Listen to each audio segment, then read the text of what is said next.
Hey, this is Maeglin and I'm here to show you some of the basic stuff you need to learn in order to play Battle for Middle-earth 2 online. This is my first out of the 7 videos, and here I would like to point out some of the general attributes that a good player should have, regardless of what army you are.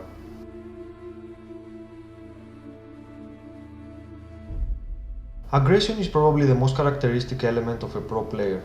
Constantly harassing your opponent and keep sending him troops means you will put him on defense and therefore your base will not be attacked. Once you have achieved that, you can make more troops and even upgrade them, which will lead eventually in destroying your opponent. Also, destroying buildings will earn you magic points, fast, and magic can make the difference in a close fight. In order to keep sending troops to your opponent's base faster, a barrack or two may be needed to be built near his base. This strategy, however, will work better in maps with narrow points such as Forlington, Backland or Run. But aggression doesn't always mean offense. There might be some occasions where you'll find yourself defending. It's important to know when it's time to defend and when it's time to attack. The best time to launch an attack is right after you have successfully defended against an attack from your opponent.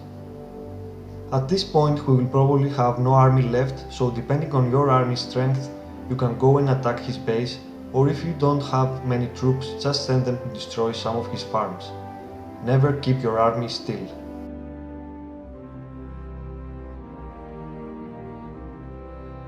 Heroes are probably the most important part of the game.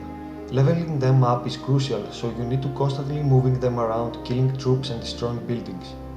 Early in the game you want to send your hero to a lair in order to level up and get an extra power or two.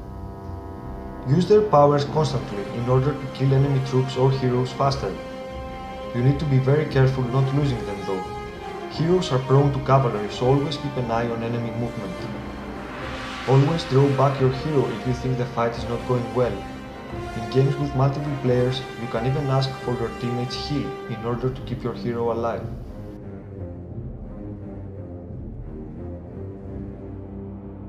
Your army, like your heroes, need to be constantly on the move. Killing enemy troops and destroying enemy buildings is important because this way your battalions earn experience and therefore do more damage. When you try to destroy an opponent's building, try clicking your units to move on the back of the structure first. While your units are running around the building, click to hit it then. This way you get more units hitting together and therefore the building is destroyed much faster. Moving your army along with your heroes is probably the best choice, but if you find yourself with no hero, then using magic is important in order to keep your soldiers alive. Don't be too careless though. If you see your opponent has a good defense, try gathering a big army first before attacking.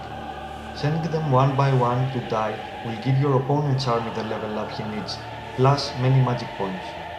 Again, if you see you can't win a fight, try to draw back your army in order to keep them alive.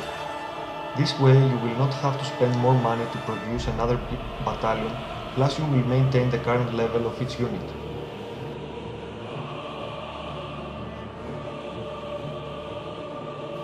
Magic will probably decide who wins a game in a fight between equal players. The one that will earn more points faster and use his magic constantly but wisely will probably be proclaimed as victorious. The best time to use your magic is right before an attack. This way, magic can help you destroy some of your opponent's troops before your army can finish the rest. You can use certain magic for defense, but it should be avoided. Always try to use your magic in offense, especially the more powerful, say the 25-point magic skills. Finally, magic that generates extra resources needs to be used instantly after reloading to maximize your profit.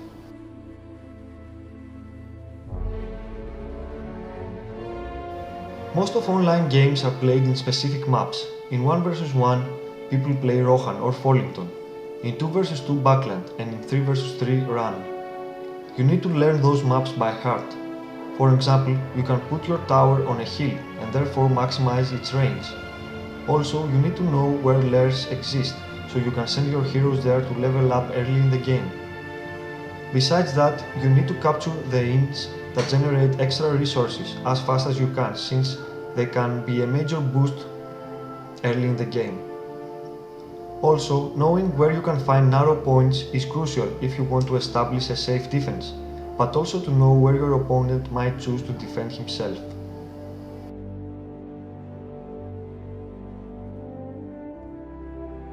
Pro players never find themselves with lots of money. That's why they keep spending them. Try spending your money for army, buildings and upgrades. The only case you should save money is if you want to get an expensive hero. In all other cases, your money should never exceed 1000.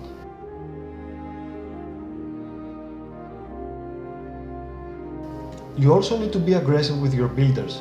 Keep making farms around your base. You don't want to make them too far away, as they will be impossible to defend and therefore lose them very fast. Those that you do have close to you, try to defend them at any cost. Farms level up too, and they produce greater income and command points, so you need them to stay alive. If however you see there is no way of saving one, you should definitely destroy it yourself in order to get half the resources you spent back. This way you prevent your opponent's heroes from leveling up too. Same thing can be applied in barracks.